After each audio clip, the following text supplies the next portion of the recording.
CJ, welcome to AutoKnerd, man. It's been fun, and you've been around with us for a while. Introduce CJ here. When I was doing some dealership work with a manufacturer, I bumped into CJ, and ever since you and I have kept sending a text message here and there, and then all of a sudden the AutoKnerd project popped up, and we've been working a little bit hand in hand with this thing, get parts of it to come along. Been a great help far with this and getting interesting. But you and I also come from a somewhat similar background. Is that I call it the click. Working in sales, and I just start feel and realize that there's something wrong, that the system is broken, it doesn't work. Automotive sales process just seems to be the catalyst for just pissing people off. For some reason, every dealership on the planet today still just holds their guns, and they still cry when they receive surveys that customers are super ticked and their Google reviews are at 2.5. Start there. Let's get a little bit of your background, and then we'll just dive down the rabbit hole of some CX stuff. Sure, sounds good. Thanks again for having me on. It's been quite a journey working with you as a trainer first through our corporate lives there, and having some input of your AutoKnerd empire over here. Yeah, I came from the restaurant industry originally, and then got into food sales and segued that into car sales. Always been just like a natural talker, so it was a pretty easy transition for me, but learning the ropes of the car business and learning from people that have been there for 15, 20, 25 years. They have certain ways of doing things. And it took me a little while to get in my groove, but I started being pretty successful and got to the point where I was starting to lead dealership every month, numbers and all that. But it just felt like I could be doing more. I could be doing better. I could make my customers have a much more just total overall experience. Great. Want them to keep coming back to me for more, which is something that I think we all want as salesmen, salespeople. For me, once you started the podcast and AutoKnerd stuff going on, I started listening, and a lot of the stuff you were saying started clicking and making sense. And I was able to take some of those word tracks and some of these lessons and put it into actual use and really get results out of it. So it has been a tremendous thing for me professionally, as well as just in my personal life too, the way to approach everything. Nice, nice. So you tell us about a moment that you just realized that your sales approach, how you're going about things, had changed, because you made some pretty big changes from normie car sales consultant to the number you we're putting down in December and January. I was just like, how do you have time to message anybody and also have kids running around and a wife and all that fun stuff? Impossible, but you were pulling it off. So when did you realize that click had to happen? Where were you at and when that happened? I do have two small children. I have 4-year-old twins. A wife, and home life is very important. And I'm a big proponent of taking my days off, make sure I spend as much time with them as I possibly can. Always be producing somewhere between 15 to 20 units a month. And like I said, I just always felt like there was a way to get more out of it, better myself. At some point, I just said, start looking in the mirror. What can I do? Every time I sit down with a customer, I feel like that should be a sale. That's how I always felt, but I couldn't always get it done. And then once I started listening about empathy, really just sitting down across from the customer, getting to know about them, getting to know about their lives, truly making like a friend, someone that by the end of it, we care about each other. It's great. All of a sudden, my numbers just started going crazy. I went from 15 to 20, where now I sell between 25 and 30 every month. So it's just been tremendous. And we're not like a huge volume dealership. We might sell 150 to 180 cars a month. I'm putting up crazy numbers compared to everybody else. It's just been good. Going the old way just wasn't working, and you had a look in the mirror moment there. And what you see when it came to like your selling style in the past before you made switch, what were you looking at in the mirror there and debating? For me, it was, what a lot of the norm, it's always just moving the people along the process. And you take them on the test drive. You want to do numbers? Let's sit down and do numbers. It's just this. And it's just constantly the same thing, and just treating everybody like they're the same when they're really not. They're there for the same thing, but they're not the same people. Some people have different. Using this method and just learning about everybody and what they're doing, what lives are like, it's just opened up a tremendous amount of doors for me. Just like I said, just getting to know people is really what it did. But having gone through a few years just doing it the old way, doing that, and then being able to say, I don't know, I feel like I can do better. I feel like I can be better, especially after listening to some of the podcasts and some of the different lessons and word tracks that were in there. And I just started using them. And man, it was like I said, the switch just went off. It was just fantastic. and It was I won't go back. it was funny because I remember we were talking very early on in the podcast when I was still trying to like figure out my way of what's this messaging going to look like. And I remember I fired the podcast up in the first few episodes. If anybody goes back and listens to them, I'm off the rails. It's 2 hours of me just rambling about the car industry is broken and figuring out how many F bombs I could throw into a podcast before I get banned. But it worked because three people listened to those. And you happen to be one of the three. In episode 10, we were talking and you were mentioning these things. And I was like, wait, where the ship has to go, there's something here. Because one of the things that I've always believed is that when it comes to people walking in through the front door, nobody's the same. But when it comes to the customer is always different. So there's no reason to blame the customer for mistakes or for buying that day or frustrations. I could go down a list of things here.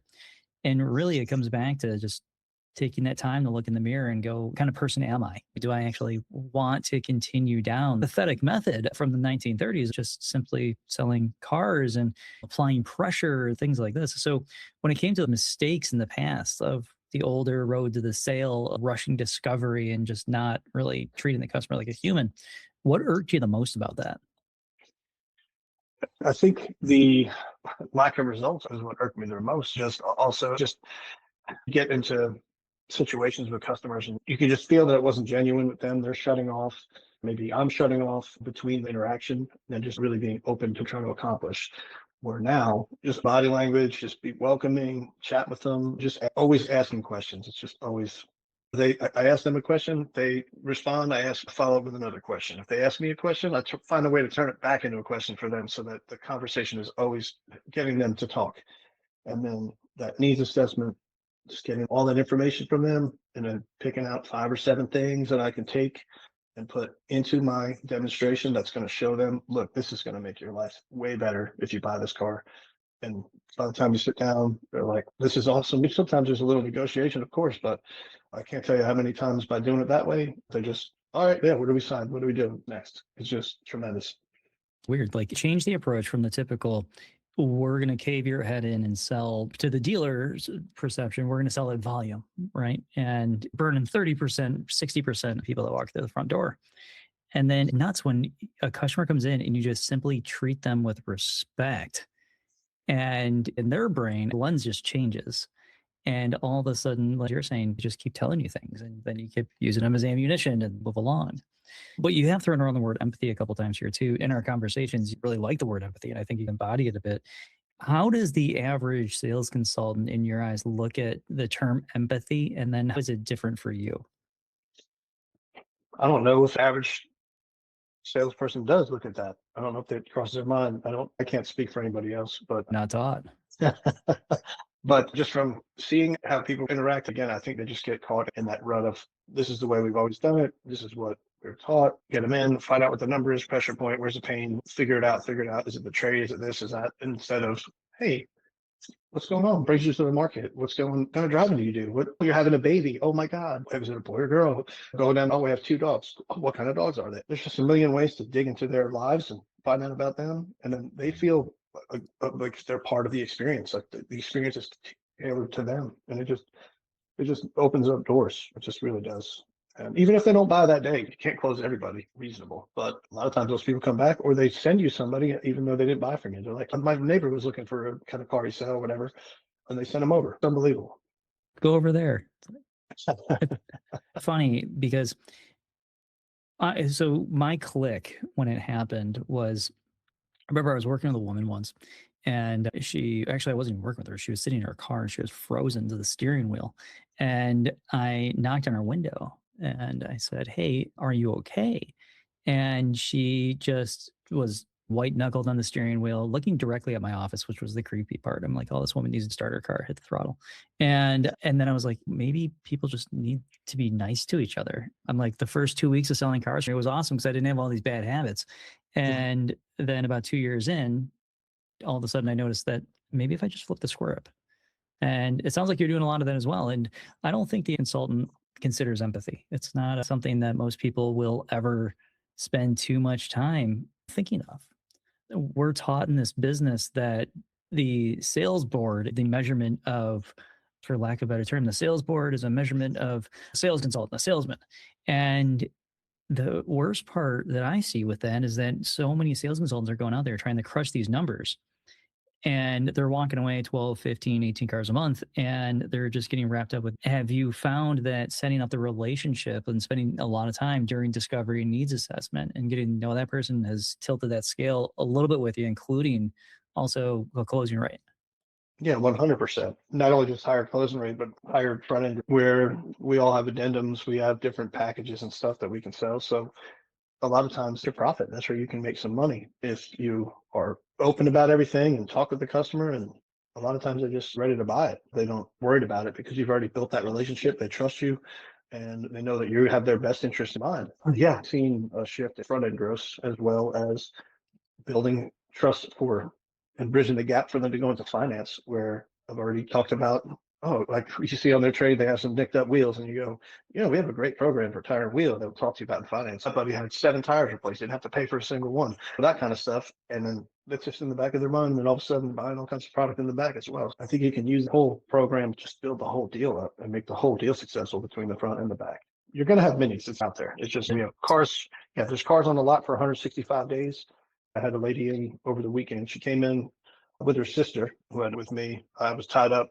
Another guy picked up working with her. He sold her a car. And then my manager was talking to her sister and CJ lady wants to buy this in the showroom. And I said, all right, so let me go talk to her. Talk to her for a few minutes, take a test drive. And then they have a picture of the two of them, two sisters together with their brand new cars. It's going up on our Facebook page. It's just tremendous. And I had them laughing the whole time and just built me. She had a little boy with her. She's expecting another one. So she had a 100,000 mile Mazda CX that was slick tires everywhere. And I was like, the payment's going up a little bit from what you're used to, but you're going to have full coverage for your warranty for 10 years on powertrain. You're going to be covered. It's a brand new car. You're going to have your baby and your son. You're going to be safe. And you're not going to have to put $800 of tires onto this thing. And she was like, let's just do it. Let's go. We're just tying everything together. Fun. It sounds like you're not even pitching these people, just building up that relationship, and then you're establishing it and creating it, and then more or less just validating what they have going on with their product trade, so to speak, and then they're just buying. Yeah, yeah. They're there for that particular lady. Wasn't there to buy a car, but it's just happenstance. But most of the time when people come to the dealership, they know they've done research. In the age of the internet, people have access to everything. How often is someone going to come in and they haven't looked at whatever they're going to look at? They already know what they want. And you got to just find a way to get at what it is that they have in mind, find out how you're going to fit it to their life. But sometimes they come in with the idea of what they want and it's not a good fit. And you have to show that to them. And true. Oh, 100%. I had a lady come in on a Telluride and you hurt my feelings with the math. And I said, no, it's just math. I said, but you don't need 3 rows. You don't need this. She drove home in brand new Sportage and couldn't have been happier. She got every single bell and whistle on that thing for about 20 grand less.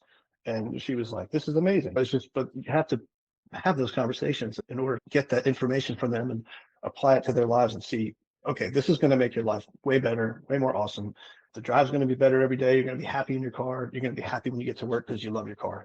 So when you have these customers come in and you have some that, let's say, anxiety's been normal, feel the fears, what all these people look like. You have a game plan. You have like steps that you take, almost like shorthand to bring down their anxiety or some fear reduction. Yeah, 100%. The favorite thing that someone says to me is they had a bad experience elsewhere and they hate buying cars. And I'm like, we're going to be friends. We're going to have a great time. I said, when you leave today, you're going to have a completely different viewpoint of buying a car. And then I proceed to do that. I sit down with them, I chat with them, and I just take notes, I talk with them, and I just try to make it a flowing, easygoing conversation, build a rapport with them. And they're driving out an hour and a half later, 2 hours later in their brand new car, and they're like, this was awesome. This was all great. I'm going to send my friends to you. And that's my favorite thing when the people come in, I had a bad experience. Let's turn it around right now. We're going to flip the script on you right now. And they're usually open to that. It takes their guard down. They're like, oh, what do you mean? Okay, wow. And as long as you back it up and listen to them and hear what they're saying and then show them that you heard them by information they gave you to apply that, whatever situation is, it's going to get better, but with the purchase, and it's a home run. Works every time. That's perfect. So you have the customers, you've reduced their anxiety, prevent them from becoming defensive. And this because that usually is the next natural step. For example, with the woman with the Telluride, flipping her probably wasn't the smoothest in the first like 30 seconds of mentioning, okay, we're going to go to a smaller vehicle. I bet she pushed back a little bit. No, not really, because I had already. This was years and Well, years it's ago before. $20,000 difference, but yeah. Yeah, but this is before I even knew anything about someone empathy. This is just I was just going how I about things my own kind of way with that particular customer. But it was I just asked the question: have you ever looked at his footage? And then no, what's that? Like what? It was just like, oh, you can have almost all this. You're gonna have a lot more features, and you don't really need the extra space. So take a look at this, and then let's just drive it, see if you like it. And just like that, if you just ask the question, put it on them to make the decision. I'm not going to make the decision for you. We're going to do it together. We're going to make sure that's the right fit. And that's basically how I'm trying to approach things. Because if they're not invested in what if it's not, it's a partnership between you and the customer. You Yeah. have to treat it that way. You're consulting them. I'm listening to you. I hear your needs. This is what I think would fit best. And here's my reasons why based on what you told me. And then let's go make sure that all those boxes are checked. And if not, we'll pivot and we'll look at something else. But they have to be invested and trust you in that situation. You have to earn that trust by the needs assessment and talking with them and getting them, try to make them laugh. If you can make people laugh, usually they're gonna just automatically not be tense. So it's like I always have anytime someone asks me to come on a lot, hey, how you doing? Welcome. I'm like, how are you today? They're like, I'm good. How are you? And I always just say, any better, it might be illegal. And it almost always gets a laugh. It just takes them off guard. They're not expecting that. Just a little icebreaker, something, just a little throwaway line. But a lot of people laugh. Oh, I'm going to steal that. Please do. I can't wait to hear it from you one day when I call you for something. But it's all about that. Just getting them comfortable, to get them relaxed. The less tension that's in their body language, the less tension that's coming out of the way that they're speaking. If they're having fun with you and they're just talking, you can just tell they just start talking to you like you're their buddy. You're gonna have a beer together. That to me, that's the secret. And there's the old saying, "Make a friend, make a check," and that kind of holds true. Yeah, and in some pretty big ways. So you're working with people, you're driving on their anxieties, and you're selling empathy. And when you look at your personal life, not just your home life and your kids and whatnot, but like your emotional state, because when a car sales consultant comes on, the emotions are riding high. You're just like, go sell. And then you realize the reality of it, there's a lot of stress that comes along with this. And obviously, I'm not going to ask you if the stress has gone away. That'd be unfair. Of course, they haven't. They're still there. It's the car business. Hell, look at this head of hair I got. But I'm on my don't worry, buddy. I got a great razor company. When it comes to your personal happiness, does it help you make more money, have a better life, feeling that the person on the other side of the table is also enjoying their time? yeah, and 100%. It's rewarding when you and listen, I can't say it's every single time that sometimes there's customers that rub you the wrong way, you rub them the wrong way, things happen. When you're locked in and everything's going, you sell the customer and they're happy, you go home feeling happy. I've helped that person. It's not I know there's always stress, right? No matter what, it's a job, right? And it is what it is. But yeah, definitely way less stress knowing that I don't know. I just don't feel like I don't press. I don't feel like I'm never gonna make a sale. I don't go down that negative. I'm a PMA guy, positive mental attitude. Just always be thinking everything's gonna be good. We're gonna have a great day. We're gonna meet some cool people today, and we're gonna help them out. Of course, in the home life outside of life, I feel great. I can put my head on the pillow at night and sleep well. I'm not doing anything shady. I'm not ripping people off. I'm not doing anything like that. I just helping them make a good decision with what they want to do with their car purchase. And that's just what we're there for. We're there to help these people, and it's really we sell them something they're going to use every single day. It's a tremendous purchase for these people. It's the second biggest purchase besides a home that they're going to make, and they do it every 5 or 6 years, unless they're leasers. Sometimes people do it every 2 3 years, but for the most part, they do it every 5 6 years. We do it every day. We have the knowledge and the experience to help them make that right decision when they come in, because it can be daunting, especially if they've had that bad experience in the past where people are throwing their keys on the roof. And like you hear all these crazy stories from way back when, and you can't do that. You got to treat people like people. You got to treat them how they want to be treated. That's what it is. Not just how you want to be treated. Like, of course, you want to be treated great, right? So Yeah. you want to give that experience to the customer, but you got to find out how they want to be treated as well. It's another important thing. Yeah, that was one of my other shticks for a long time. It still is. Actually, it came up in a session I was teaching the other day. Is We can move along with the whole biblical narrative, so to speak, which is a good guideline for life of treating people how you want to be treated. But 9 times out of 10, you got a fresh up sitting right in front of you. And that's not the case. I can't treat them how I want to be treated. It's all going to fall apart. I have to learn about them. I have to figure out who the heck they are and what actually makes them tick. And it sounds like you're doing pretty much exactly that, is make sure that I'm treating this person in a way that they actually can accept and they can start to hear me. So this positivity that bleeds out of happy customers over time, how does that help out the rest of your week and the rest of your month?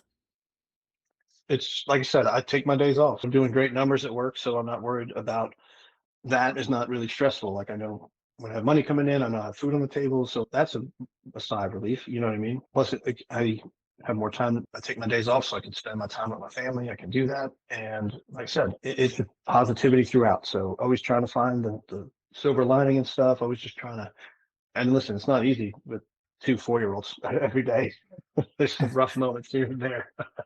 But overall, just being grateful, being mindful, being present, just trying to stay in the moment and just look around. Could I be doing better financially? Everyone can. But Elon Musk and Jeff Bezos still working. They're worth more, they got more money than God. That's one thing. Just overall, sit in the moment. Man, I got a beautiful wife, 2 beautiful kids. We got a home. Our situation's great.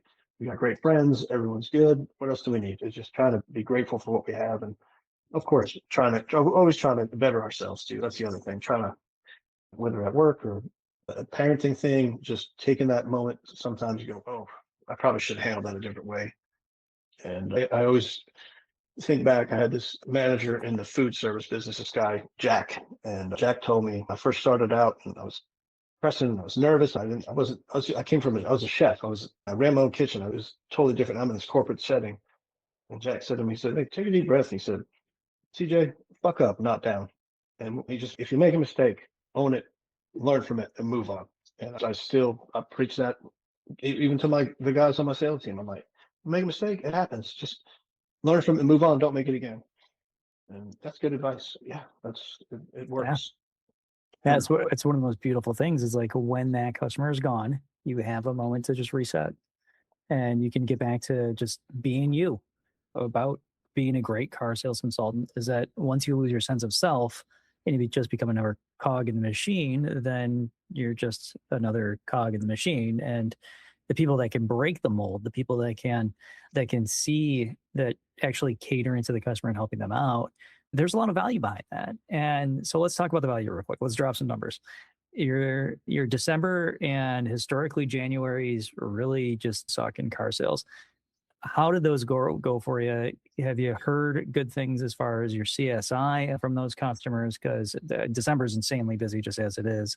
How did those all work out? December, I set the record for the dealership for total units moved in 1 month. Again, I took all my days off. We had Christmas off. I can't remember how many working days it was, maybe like 20, 24 total. So maybe 20 or 22 days for me to work, something like that. I didn't sell a car till the 2nd of December. I didn't sell a car on Christmas Eve. I moved 37 units. My CSI was a perfect 100 for the month. I think I got 12 5-star Google reviews out of those customers. I think it's working. And then I followed that month up with January. I did 30 and a half units. And again, perfect CSI. And then last month, 28-day month, I took an extra day off when my dad was in town and we did some stuff around the house. And so I sold 28 units in February in about 19 days. Yeah, I think it's working. That's weird, right? They're like people have a good time and then they buy things. Yeah. I don't know. I think I've just been screaming into the wind, but apparently somebody's heard me out there. That's awesome, CJ. Like Yeah. to hear you're crushing it and your CSI is in great standing. That's incredible. So the empathetic approach is not something that the average person is willing to accept immediately right off the bat. And the reason is it's weird. It feels bizarre at first, and it feels completely anti to what the industry is expecting. The industry is expecting us to simply just sell and burn ourselves out. And the industry is something that I've always loved. It's the amount of energy that you put in, it pays you back in kind. But the industry it's riddled with flaws, and it's rather hilarious when you see it from our point of view. Is just you look around and you're just like, dude, you people are just breaking yourselves here over what rules, an HR songbook that's completely messed up. But as far as this and the old rules and the old guard of the industry, what challenge do you have as far as giving the industry? If you were able to point out one thing and go change that, I believe that if you change that, you will have much better success. Where does that sit for you? I think the industry as a whole, So if you had, let's say, a group of like brand new consultants there, and you're like, I have a little bit of advice that nobody else is really going to tell you, and I think this is going to be, if it sticks with you, this is going to be what's going to change you for the better. yeah. So with that, again, it just goes back to that needs assessment and just asking questions. And I think, what do you call it? The 80-20 rule, like the customer should be speaking 80% of the time and you should be listening, and that only talking that 20% of the time. That to me is everything. Listen more and actually listen, because I watch a lot of guys and they're just waiting for their turn to speak. They're not actually taking in any information. They can't wait to talk about the feature on the car, and they want to just word vomit about all the stuff they learned about the car. And that's great to know all the stuff. I get it.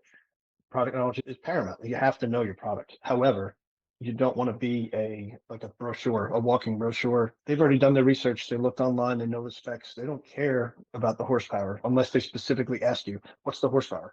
You have to have that answer ready. But more, they want to know, like, how do these seatbelt work for the car seat, that kind of stuff. So just listening, the kind of advice I give to the guys that start on our floor now. Just listen and sell with empathy. Think about how they're feeling and listen to the customer and make the whole experience cater to them. Sometimes it lands and sometimes it doesn't, but I think that's what I would tell them. Just listen. I agree. Listening is probably the hardest for a consultant to do, short of like full on psychological repair of and figuring out what empathy is if you just can't figure it out. But if you don't have that ability to actually take notes, and I've told people like, hey, when it comes to listening, this is your best friend, because with this thing and a pad of paper, you have to focus. And if you're not focusing, you're doodling. And your brain tells you right there, like your eyeballs do, that, hey, I'm not paying attention, pay attention to this person. And the 80-20 rule, the rule of shut the heck up, actually a follow-up that goes along with it. Maybe it'll be something that you can carry with you, where 90% of the conversation has to be about the customer and 10% about the product of which you're selling. And it's amazing that when you have, like when you said, don't be a data dumper, don't be a walk-in brochure, it's almost an aspiration, it seems, a lot of consultants out there to get to that point of knowing absolutely everything about everything just so they can recite it. But yet the brain just clicks off.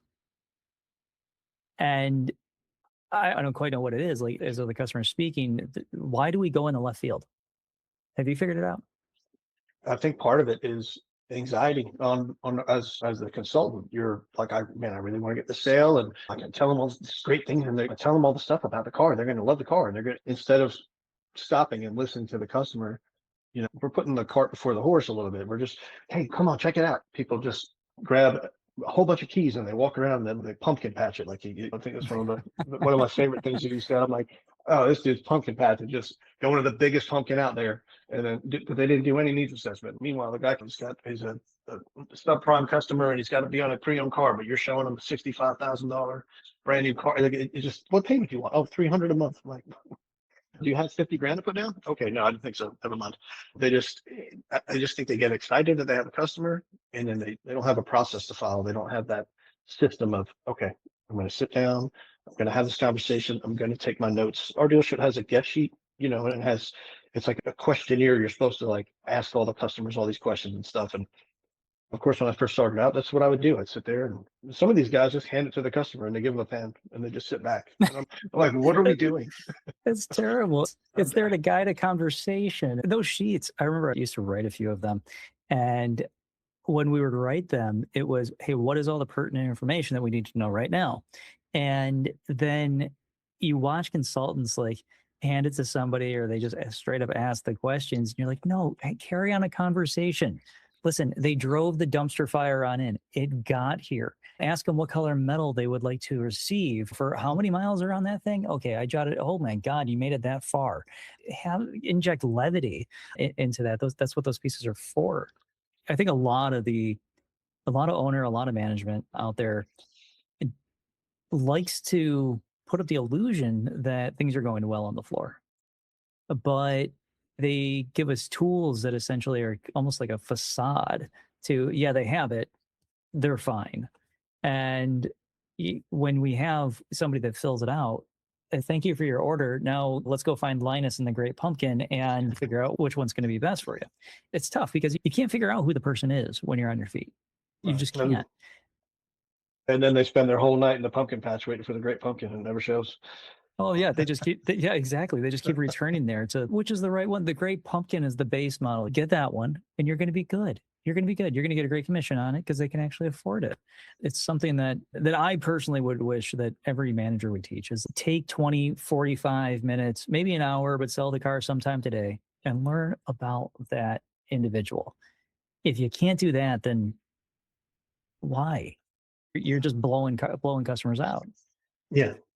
So when it comes to empathy though, what do you feel might be one of the biggest mistakes? Like when you see somebody attempting to be empathetic with a customer, at least try to get to understand them, where do you find that most consultants might make some sort of a mistake and the wheels might fall off the process for them? Because it's not an easy thing.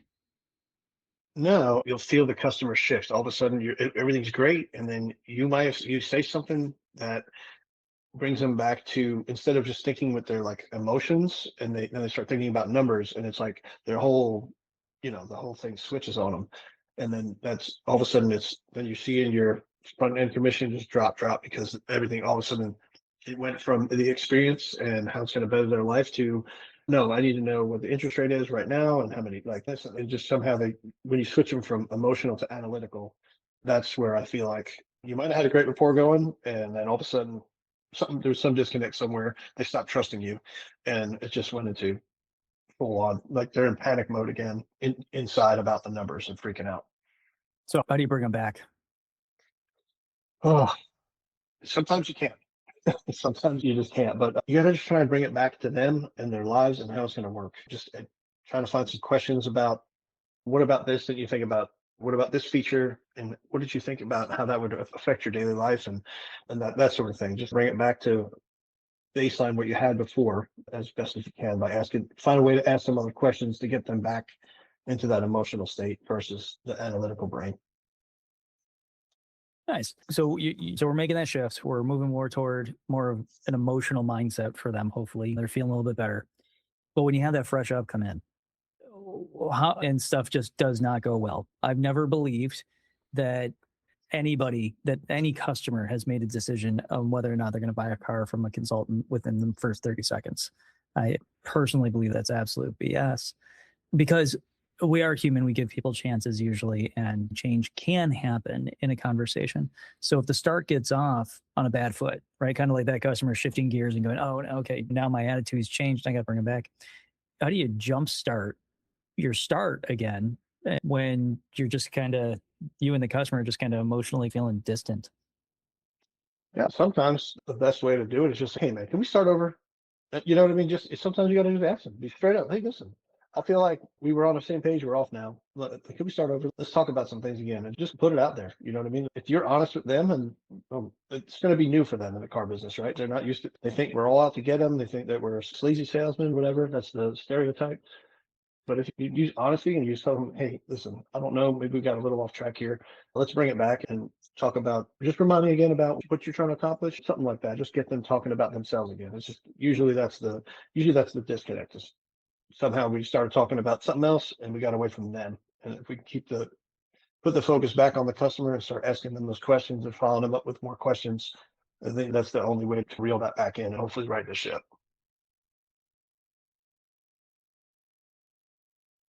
The jump starts are always tough because those restarts require us to take that micro moment to look in the mirror. It's not always the person that is directly in front of us that has the issue. Sometimes, a lot of time actually, it's us just not being able to make that instant emotional connection with that person and having to back up and pretty much straight up ask, hey, can we restart? Is one of the only things that we can do. When we have people that straight up hate us for no particular reason, if we can show that we're the best person on the planet, it helps us out in some major ways. Which leads me to this question. So If you were able to select one thing about the process or one thing that you would build into the process that you wish managers would teach from day one, if that was their gospel, what would you have them preaching? I think it goes back to empathetic selling, just put your feelings and try to feel what that customer is feeling in front of you. And to me, that's everything. It's just, I wish they had told the make a friend, make a check thing. Yeah, it makes sense, but delve into that a little bit deeper. No, we're here for these people. We are here to learn about them and figure out how our product is going to enhance their lives. And if we can do that, they're going to be a lifelong customer. If you can do that and they had a good time doing it, they're going to send you their cousins, their uncles, their aunts, their sisters, their neighbors, their colleagues. That's just the way that people are. If you go to a restaurant and you have a bad experience, you tell everybody don't go there. If you go to a restaurant, you have a great experience. Oh, you guys got to go, and the server's blah blah blah. You got to ask for that guy. It's just human nature. It's the better experience the customer has, it's the better it's going to be for everyone at that dealership. It's just going to bring more people in. So if we have a consultant right now that is just stuck, they're 4 or 5 years in the business, maybe they're brand new, but they're feeling the rut. They're finally feeling the pressure because the pressure does come on. We got to pay bills, and many of us can get big heads during those months and go, "I'm going to buy a new car. I'm going to get a motorcycle," and then all of a sudden it's winter. If one of those consultants are out there listening right now, just going, "Hey, what do I do? Maybe there's something here that I can latch onto." What would you tell them? Be positive, stay positive, ask questions and listen. If you can do those three things, the empathetic selling is just going to happen, whether you want it to or not. If you have a positive attitude, you're energetic to the customer, then you ask them a lot of questions and listen to their answers. And then making a switch to that empathetic selling it's going to be easy because you're basically doing it. And then of course, And just know your product. and you proved it. Yeah, when it comes to the industry, obviously has its struggles. But if you want to win and you want to crush it, then basically do what CJ's done is you don't need to be the most aggressive. And you don't need to be the person that goes out there with this attitude of win every single day. Sometimes just simply being yourself, being human is what wins. And it allows customers to create trust much more quickly, which directly equates to a sale in your paycheck. And yeah, I agree. Teaching empathy is not an easy one. I think it would be that a lot of managers out there need to kind of learn what empathy is. And I know if you are a manager listening out there, I don't mean to insult, just I think you've done a couple dealer trades and talked to a few people and you understand where I'm coming from with this. But man, you've completely crushed it when it comes to this stuff. So so yeah, by the way, congratulations. 38 cars in December. Hard to say. Yeah. And then somehow transitioning to January, still making a paycheck, never happens. So good on you, man. All right, so a little transition here. We got something fun that we're playing with. So CJ, myself, and a few other people on the AutoKnerd, we'll just call it consulting team right now. So Auto Drive's coming up here in the next hopefully a few weeks. How do you feel about that? It is a absolute game changer. I think we are on the cusp of something very special. I think the industry is going to learn a lot about this selling with empathy and you say we're consultants, but you're doing the heavy lifting for sure. Uh, For now.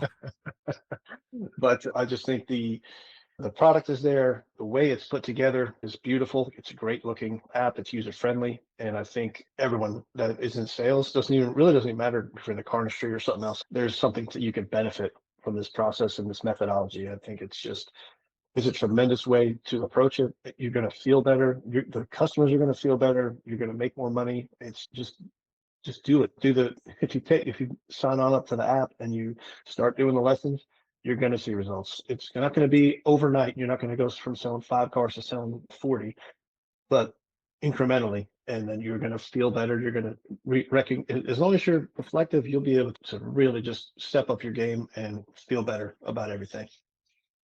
I really hope that's what people start to get out of this. And you're right. You can't pick it up and go, oh, hey, it's going to be like the magic thing.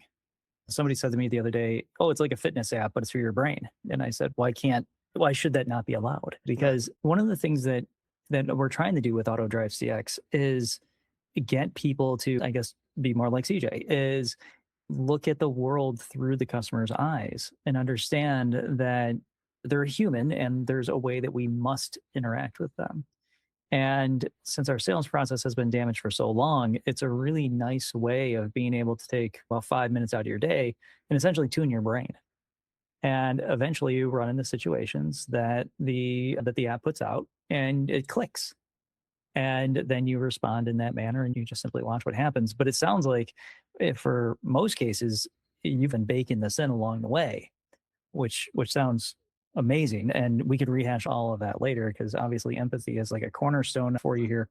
But real quick, when you started selling, did you even think of taking an empathetic approach? Were you like that before?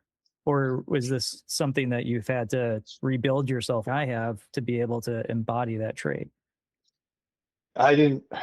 I would never have thought to take an empathetic approach to sales per se, using that language or whatever. I was literally just trying to wing it, man. When I got to the car business, my wife was pregnant with twins. I started working. It was the middle of COVID, so it was a weird time to be selling cars. It wasn't a whole lot of inventory, but so I started in June. My wife was supposed to be due in September. The babies came out in July. They were 2 months early, so you talk about stress. I just started a new job. It's 100% commission. You eat what you kill. Now I got four of us that I got to take care of and provide for. So I was just trying to survive, man. Anybody gave me advice. I was just, I was a green pea, 100%. You know what I mean? As far as the car business is concerned, but I had sales experience. I had hospitality experience. So I know how to talk to people. So, I was like, I'll get this person to like me and then hopefully they'll buy a car for me.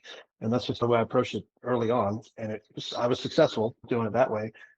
And throughout the next couple years, just keep on doing it that way. And then AutoKnerd comes out and I start listening to your podcast and like hearing all these little nuggets. And I'm like, man, I could use that. Let me take this. Let me steal that. Let me put this together. That's what it's there for. It's like one of my favorite things now. One of the lines I got from your podcast was, hey, how did the test drive feel versus what you expected? And man, when you just talk about, then they start talking about it. I thought it was going to be this, but actually I was really more focused on this and this. But it gets that conversation started, and again, gets them out of the analytical brain, puts them into the emotional state. And then now we're cooking. We're having a great time. And that's what it's all about. It's just, Cameron with empathy is just, I really think it's just like making a friend. It's really just make a friend, listen to them, and help that friend make a good decision. That's the easiest way to explain it. Dude, watching your sales skyrocket over the years and watching you go from a car sales consultant that was just clawing to a car sales consultant that now has a predictable pattern going along, it has just been amazing. So I'm happy that I've been able to be a part of that for you and be able to help you on that path. It's a huge honor to be able to hear that. But man, it's been great talking to you. And if you are a consultant out there and you're listening and you're going, hey, how the heck do I turn this thing around? The CJ is a perfect example of that, for lack of a better term, from green pea car sales consultant to commanding his process now, which is something that we should just simply all just be doing. So, dude, thanks for coming on today. I know we are going to talk like every day as we always do, but yeah, thanks for your time. And thank you for having me on. And my wife thanks you too. It's gonna be a fun ride, man. Auto Drive is gonna drop here. We are gonna be super, super busy. And yeah, I'm hoping that at some point in the future, we could all look back at this and go, remember how hard we all worked our ass off to change an industry, and just watch the industry just change. And then look, a dealership full of CJs over there. There we go. Everybody's selling cars like candy bars, like they say. All right, brother. It's been real, and I hope to talk to you again soon. Yes, sir. Keep it metal.